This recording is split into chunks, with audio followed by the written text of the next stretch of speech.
नमस्कार बच्चों, आज हम करेंगे पाठ 9। पाठ 9 है आपका बर्तन और नसीरुद्दीन। तो इसमें हम कहानी पढ़ेंगे। सबसे पहले, नसीरुद्दीन का पड़ोसी बहुत ही बेईमान आदमी था। उसकी एक बुरी आदत थी कि वह दूसरों की चीजें हड़प लिया करता था। बेईमान का अर्थ होता है कपटी, ठीक है। और उसकी एक बुरी आदत थी कि वह दूसरों की चीजें हड़प लिया करता था। हड़प का अर्थ होता है छीनना, जबरदस्ती उस पर कब्जा करना। पूरा मोहल्ला जो था वो उसकी इस आदत से परेशान था। आखिर एक दिन नसीरुद्दीन ने उसे सबक सिखाने की ठानी। सबक होता है किसी को सीख देना। वह उसके घर गए और दरवाजा खटखटाया। पड़ोसी ने दरवाजा खोला और उसके आने का कारण पूछा। वे बोले, बात ऐसी है कि मेरी बीवी मायके गई हुई है और मुझे चाय बनानी है, पर उसके लिए मुझे घर में बर्तन नहीं मिल रहा है। अगर एक दिन के लिए मुझे आपका बर्तन मिल जाए तो आपकी बड़ी मेहरबानी होगी। मेहरबानी मतलब कृपा होगी, ठीक है। बेईमान पड़ोसी ने नसीरुद्दीन को ये कहकर अपना बर्तन दे दिया कि वे उसे समय से वापस लौटा देंगे। नसीरुद्दीन ने भी हामी भरकर बर्तन दे दिया। अगले दिन सुबह सवेरे नसीरुद्दीन और उस पड़ोसी का बर्तन और उसके साथ एक छोटा बर्तन लेकर घर पहुंचे। पड़ोसी ने छोटा बर्तन देखा तो प्रश्न पूछा, ये छोटा बर्तन किसका है? नसीरुद्दीन ने कहा, पता नहीं, सुबह जब मेरी आंख खुली तो ये छोटा बर्तन मुझे आपके बर्तन के बगल में रखा हुआ मिला। बगल मतलब साथ में। लगता है आपके बर्तन ने ही इसे रात में जन्म दिया है। बेईमान पड़ोसी ये सुनकर खुश हो गया और बोला, हाँ, आप बिल्कुल सही कह रहे हो, यह इसी का बच्चा है। यह कहकर उसने दोनों बर्तन रख लिए। कुछ दिनों बाद नसीरुद्दीन फिर पड़ोसी के घर गए। वे उससे सुबह लौटाने की बात कहकर पहले से भी बड़ा बर्तन मांग लाए। इसमें क्या होता है कि एक बार जब बेईमान पड़ोसी जो है वो नसीरुद्दीन जी को बर्तन जो है वो दे देता है, ठीक है। ये सोचकर दोबारा भी ये सोचकर बर्तन देता है कि जैसे मुझे एक बर्तन के साथ पहले फ्री में बर्तन मिला था वैसे दोबारा से भी मिल जाएगा। पर आगे क्या होता है देखेंगे। पड़ोसी ने भी खुशी खुशी बड़ा बर्तन दे दिया। इस पर वह काफी देर बीत गए, पर नसीरुद्दीन बर्तन वापस करने नहीं आए, ठीक है। जब क्या होता है दूसरी बार नसीरुद्दीन उससे बर्तन ले जाते हैं तो क्या होता है कि नसीरुद्दीन उससे बर्तन वापस करने नहीं आते हैं। काफी दिन बीत जाते हैं। फिर बेईमान पड़ोसी क्या सोचते हैं कि आखिर एक दिन बेईमान पड़ोसी नसीरुद्दीन के घर पहुंच गया और तुनक कर बोला, क्यों नसीरुद्दीन जी, आप मेरा बर्तन वापस करने क्यों नहीं आए? जब बेईमान पड़ोसी के घर नसीरुद्दीन बर्तन वापस देने नहीं जाते हैं तो बेईमान पड़ोसी जो है वो नसीरुद्दीन के घर जाते हैं और तुनक कर मतलब काफी गुस्से से बोलते हैं कि आप मेरा बर्तन वापस करने क्यों नहीं आए? नसीरुद्दीन बोले, अरे जनाब, शायद आपको मालूम नहीं है कि जिस रात में आपके घर से बर्तन लाया था वो तो उसी रात चल बसा मतलब मर गया, ठीक है। पड़ोसी बोला, क्या बेकार की बात कह रहे हो, बर्तन भी कहीं मरते हैं क्या? नसीरुद्दीन बोले, क्यों नहीं, जब बर्तन जन्म दे सकते हैं तो मर क्यों नहीं सकते? क्योंकि अब आपको पता है ये दोनों घटनाएं जो थी वो पूरे मोहल्ले के सामने हुई थी। इसलिए जो बेईमान पड़ोसी होता है वो कुछ भी नहीं कह पाता है और मन में सोचकर अपने घर चला जाता है। तो इस तरह से इस कहानी में क्या होता है, आपने देखा कि नसीरुद्दीन ने किस तरह से बेईमान पड़ोसी को सब सिखाया कि पहले क्या है। पहली घटना में क्या हुआ कि नसीरुद्दीन बर्तन के बहाने जाते हैं उसके घर और उसे चाय बनाने के लिए बर्तन मांगते हैं। जो बेईमान पड़ोसी होता है वो भी बर्तन जो है दे देता है। अगले दिन जब नसीरुद्दीन उसे बर्तन वापस करने आते हैं तो नसीरुद्दीन क्या करते हैं, उसके बर्तन के साथ एक छोटा सा बर्तन और ले आते हैं। और नसीरुद्दीन जब बर्तन लेकर आते हैं तो बेईमान पड़ोसी जो वो देखता है कि नसीरुद्दीन के हाथ में एक छोटा बर्तन में, उससे प्रश्न पूछते हैं नसीरुद्दीन से कि ये छोटा बर्तन जो है किसका है? तो नसीरुद्दीन आंसर करते हैं कि ये जो बर्तन है ये जब रात को मैंने आपके बर्तन के साथ देखा, जब मैं सुबह उठा तो मैंने देखा कि रात को आपके बर्तन के साथ एक और बर्तन था, तो शायद रात को इसी बर्तन ने, आपके जो बर्तन है इसने इसको जन्म दिया होगा। तो आपको पता है जो पड़ोसी था वो तो बेईमान ही था, और वो खुशी खुशी उस बर्तन को रख लेता और कहता कि हाँ हाँ ये इसी का बर्तन है, रात को इसी ने ही जन्म दिया है। अब आपको पता है कि बर्तन कभी जन्म देते हैं नहीं ना। तो फिर नेक्स्ट क्या होता है, नेक्स्ट डे अब नसीरुद्दीन उसे सबक सिखाना था, तो नेक्स्ट डे नसीरुद्दीन फिर उसके घर जाते हैं और उससे बेईमान पड़ोसी से बर्तन मांगते हैं। तो पड़ोसी खुशी खुशी उसे बर्तन दे देता है और नसीरुद्दीन बोलते हैं कि अगले दिन मैं इसको वापस कर जाऊंगा। तो काफी दिन बीत जाते हैं, नसीरुद्दीन अगले दिन उसको बर्तन वापस करने नहीं आते हैं। काफी दिन बीत गए तो बेईमान पड़ोसी नसीरुद्दीन के घर गया और उसे गुस्से से बोलते हैं कि क्यों नसीरुद्दीन आपने मेरा बर्तन वापस करने क्यों नहीं आए। तो नसीरुद्दीन तब उसे बोलते हैं कि आपको नहीं पता कि जिस रात में आपके घर से ये बड़ा बर्तन लेकर आया था वो तो उसी रात चल बसा। तो बेईमान पड़ोसी जो होता है वो बोलता है कि क्या बर्तन भी कभी मरते हैं। तो नसीरुद्दीन तब उसे जवाब देते हैं कि अगर बर्तन जन्म दे सकता है तो मर क्यों नहीं सकता। तो इस तरह से जो नसीरुद्दीन होते हैं वो बेईमान पड़ोसी को सबक सिखाते हैं।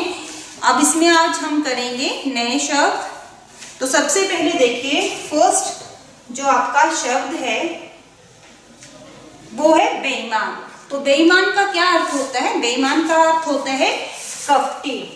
मेरे पड़ोस में एक बेईमान पड़ोसी रहता है। आप अपनी ये जो मैंने वाक्य बनाए हैं आपको ये सिर्फ आपको ये बताने के लिए इस तरह से आप इन शब्दों का इस्तेमाल करेंगे। बाकी आप अपनी मर्जी से भी इन शब्दों का इस्तेमाल करते हुए अलग अलग से वाक्य जो है वो बना सकते हैं। नेक्स्ट है आपका हड़प। हड़प का अर्थ होता है छीनना या फिर जबरन कब्जा करना। राहुल दूसरों की चीजें हड़प लेता है। थर्ड वर्ड है सबक। सबक का अर्थ होता है सीख। इसका वाक्य है मेरी माँ ने मुझे सबक सिखाया कि हमें कभी भी क्या है झूठ नहीं बोलना चाहिए। कि मेरी माँ ने की है मुझे सीख दी कि हमें कभी भी क्या है झूठ नहीं बोलना चाहिए। नेक्स्ट वर्ड है मेहरबानी। मेहरबानी का अर्थ है कृपा। आपने मेरी मदद की, आपकी बहुत बहुत मेहरबानी। नेक्स्ट वर्ड देखेंगे बगल। बगल का अर्थ होता है साथ में। मेरा भाई मेरे बगल में बैठा है। बगल में मतलब साथ में बैठा है। नेक्स्ट वर्ड है मन मसोसना। मन मसोसना मतलब चिढ़ना या कुढ़ना। नसीरुद्दीन का पड़ोसी उसके घर से मन मसोस कर चला गया। अब नेक्स्ट है इसमें हम देखेंगे ग्रामर क्वेश्चन में आज हम करेंगे विराम चिन्ह। कि विराम चिन्ह का प्रयोग हम क्यों करते हैं, विराम चिन्ह का क्या अर्थ होता है। विराम का अर्थ होता है रुकना अथवा आराम करना, ठीक है। और विराम चिन्हों का प्रयोग हम क्यों करते हैं, ताकि हमारी जो भाषा है वो जो हम वाक्य लिखे हैं वो स्पष्ट रूप से सुंदर रूप से दोनों तरीके से लोगों को समझ आए। हम विराम चिन्हों का प्रयोग क्यों करते हैं, हिंदी भाषा को लिखते समय स्थान विशेष पर रुकने के लिए हम विराम चिन्हों का प्रयोग करते हैं। ये वाक्यों को स्पष्ट सुंदर और सरल बनाते हैं। जैसे कि आपने पहले भी पिछली क्लासेस में भी पढ़ा था अल्प विराम के बारे में, अर्धविराम, पूर्ण विराम, विस्मयादिबोधक, प्रश्नवाचक, कोष्ठक, उदाहरण चिन्ह। तो एक बार फिर से हम आज इनको रिवाइज करते हैं। सबसे पहले है अल्प विराम। अल्प विराम का जो चिन्ह है वो इस तरह से, जिसको आप इंग्लिश में कोमा भी बोलते हैं, इसका प्रयोग हम कब करते हैं अल्प विराम का। अल्प विराम का अर्थ होता है थोड़ा विराम या थोड़ी देर के लिए रुकना, ठीक है। लेखन में लिखते समय इसका प्रयोग हम संयुक्त शब्दों को अलग करने, वाक्य के भीतर आने वाले शब्दों को अलग करने के लिए करते हैं। जैसे कि तेनालीराम विदूषक, हाजरी वाक और बाग पटु थे। अब मैंने क्या किया, दो वाक्यों को एक साथ बोला। जब मैंने दो वाक्यों को अलग करना है तो मैं कौन से चिन्ह का इस्तेमाल करूंगी, अल्प विराम का। उसके बाद आपका आता है पूर्ण विराम। पूर्ण विराम का प्रयोग हम कब करते हैं, जब हमारा वाक्य जो है पूर्ण हो जाता है, मतलब पूरी तरह से समाप्त हो जाता है, उस समय हम पूर्ण विराम का प्रयोग करते हैं। पूर्ण विराम का चिन्ह हम इस तरह से लगाते हैं। नेक्स्ट आपका आता है अर्धविराम। अर्धविराम का प्रयोग हम कब करते हैं, जहां हमें क्या होता है अल्प विराम से कुछ अधिक समय के लिए और पूर्ण विराम से कम समय के लिए बीच में रुकना होता है, उस समय हम अर्धविराम का प्रयोग करते हैं। नेक्स्ट चिन्ह आपका आता है विस्मयादिबोधक चिन्ह। विस्मयादिबोधक चिन्ह का प्रयोग हम चिन्ह इस तरह से हम इसका इस्तेमाल करते हैं। और विस्मयादि बोधक चिन्ह का प्रयोग हम कब करते हैं? जब हम अपने मन के भावों को प्रकट करते हैं। मन के भाव जैसे मतलब खुशी के भी हो सकते हैं, दुख के भी हो सकते हैं, घृणा के भी हो सकते हैं, आश्चर्य के भी हो सकते हैं। जब आप किसी चीज को देखकर हैरान हो जाते हो तो उस समय हम कौन से चिन्ह का इस्तेमाल करते हैं? विस्मयादि बोधक चिन्ह का इस्तेमाल करते हैं। या फिर जब हम खुश होते हैं, कोई चीज हमें बहुत अच्छी लगती है, जैसे एग्जाम्पल के लिए जैसे हम कोई फूल देखते हैं तो हम बोलते हैं ना वाह कितना सुंदर फूल है। हिंदी में जैसे हम बोलेंगे वाह कितना सुंदर फूल है। तो जब हमने वह शब्द इस्तेमाल किया तो उसमें कौन से चिन्ह का इस्तेमाल करेंगे हम? विस्मयादि बोधक चिन्ह का। नेक्स्ट आपका आता है प्रश्नवाचक चिन्ह। जब भी हम किसी से कोई भी प्रश्न पूछते हैं तो वाक्य के अंत में प्रश्नवाचक चिन्ह का इस्तेमाल करते हैं हम। नेक्स्ट चिन्ह है आपका कोष्ठक। कोष्ठक का प्रयोग हम तब करते हैं जब हमने किसी भी शब्द का अर्थ जो है किसी को क्लियर रूप से बताना हो तो उस समय हम कौन से चिन्ह का इस्तेमाल करेंगे? कोष्ठक का। इसका प्रयोग हम पद संवादों का अर्थ प्रकट करने के लिए, भावों का अर्थ प्रकट करने के लिए भी करते हैं। नेक्स्ट आपका आता है काकपद।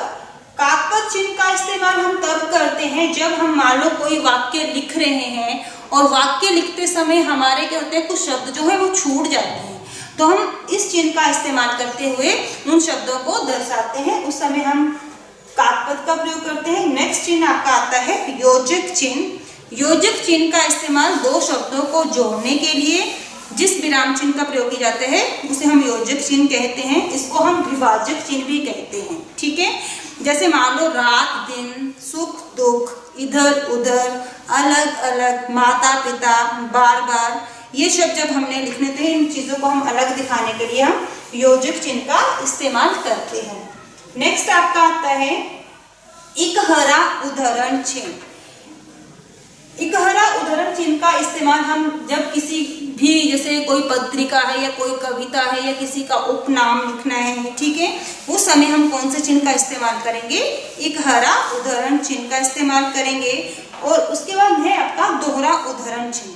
दोहरा उद्धरण चिन्ह का इस्तेमाल हम तब करते हैं जब मान लो कि किसी ने कोई बात कही होती है और हम किसी की कही हुई बात को उसी के ही शब्दों में लिखते हैं, उस समय हम दोहरे उद्धरण चिन्ह का प्रयोग करते हैं। एग्जाम्पल के लिए जैसे सुभाष चंद्र बोस ने कहा था, तुम मुझे खून दो मैं तुम्हें आजादी दूंगा। तो ये पंक्तियां जो थी वो सुभाष चंद्र बोस द्वारा कही गई थी। जब हम इन चीजों को लिखेंगे तो उस समय हम दोहरा उद्धरण चिन्ह का इस्तेमाल जो है वो करेंगे। लास्ट आपका आता है लाघव चिन्ह। लाघव चिन्ह का इस्तेमाल हम तब करते हैं जब हमने किसी शब्द को संक्षिप्त रूप में लिखना हो। संक्षिप्त मतलब शॉर्ट में, जैसे मान लो हम डॉक्टर लिखते हैं, डॉक्टर शब्द हम लिखेंगे,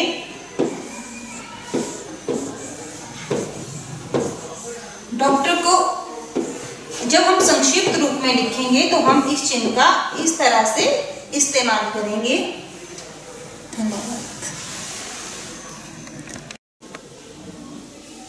नमस्कार बच्चों, आज हम करेंगे पाठ 9। पाठ 9 है आपका साहसी मीरा। इसमें आज हम पढ़ेंगे कि मीरा अपने साहस, अपने धैर्य से किस तरह से सभी बच्चों की और अपने स्कूल के अध्यापिका की जान बचाती है। तो सबसे पहले देखिए बच्चे, स्टोरी शुरू करने से पहले देखिए इसमें यह भी है कि अलवर राजस्थान में स्थित एक पहाड़ी इलाका है। धैर्य व साहस सफलता की कुंजी है, कि जिसके अंदर धैर्य है, साहस है, वो क्या है, सफलता को प्राप्त करता है। कुछ ही दिनों पहले मीरा व उसका परिवार दिल्ली से अलवर आया था। कि मीरा का जो परिवार है वो कहाँ से आया है? दिल्ली से अलवर आया है। क्यों आया है? मीरा के पापा का तबादला हो गया था। तबादला होता है एक स्थान से दूसरे स्थान पर जाना, ट्रांसफर।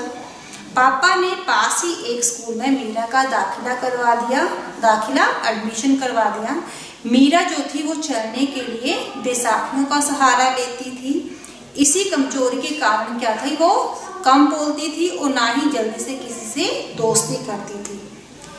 पहले दिन जब मीरा का फर्स्ट डे होता है तो जो मीरा की क्लास टीचर होती है वो मीरा का परिचय कराते हुए सभी बच्चों से कहती है कि ये मीरा है और ये दिल्ली से यहाँ आई हुई है। पुराना कार्य करने में सभी बच्चे जो है वो मीरा की मदद कर दें। सभी बच्चे हाँ में गर्दन हिलाते हैं। मीरा ने कुछ ही बच्चों की मदद से अपना कार्य जो वो पूरा कर लिया। मीरा जो थी वो एक बहुत ही समझदार लड़की थी और सभी अध्यापक जो थे वो उसकी प्रशंसा करते थे, लेकिन मीरा किसी से भी ज़्यादा बात नहीं करती थी, इसलिए सभी बच्चे जो थे उसे घमंडी समझते थे। कई दिन बीत गए, कोई मीरा से ठीक से बात नहीं करता था।